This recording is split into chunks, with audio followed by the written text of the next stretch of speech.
Bwana Yesu asifiwe sana. Nimependa kukuletea neno la Mungu kwamba maisha ya mwanadamu katika ulimwengu ni maisha ambayo ni ya kupita tu.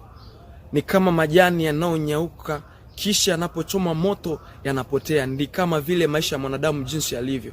Hakuna mwanadamu ambaye anaweza akaishi milele hapa duniani, na kumbuka dunia ina mwisho wake pia na mambo yake yanapita. Kwa hiyo nipenda kukukumbusha kwamba lazima uhakikishe kuwa unaishi njia zile ambazo Mungu ameagiza watu wake waishi, kama vile alivyoagiza Wanaisraeli kuishi katika sheria na torati ya Musa waishi vile. Ndivyo hivyo leo nimekuletea neno kwamba upate kuishi katika sheria ya Mungu, kwa kuwa anasa na vitu vyote vya starehe tambua kwamba ni vitu vya kupita, na mwanadamu atakapopita atambue kwamba mwisho wa siku ataingia katika hukumu ambayo atahukumiwa na Mungu mwenyewe kwa kadiri jinsi alivyoishi duniani. Kwa hiyo yawezekana unapenda mambo mengi ya dunia, mambo mengi kwa sababu ni mazuri. Nikwambie tu ni mambo ambayo yanapita. Kwa hiyo lazima utambue kwamba iko siku ambayo utaondoka duniani, hautoishi milele. Kwa hiyo siku utakapoondoka duniani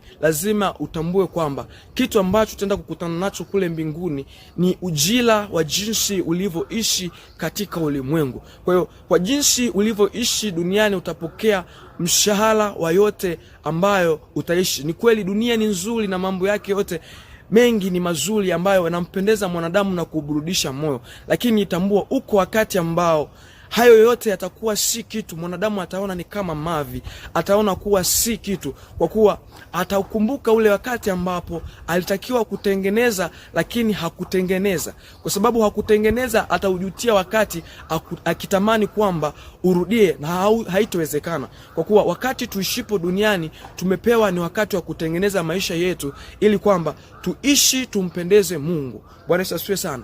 Na ndio maana katika waraka wa kwanza wa Yohana sura ya 2 na mstari wa 15 Biblia inasema kwamba msipende dunia wala mambo yaliyomo katika dunia.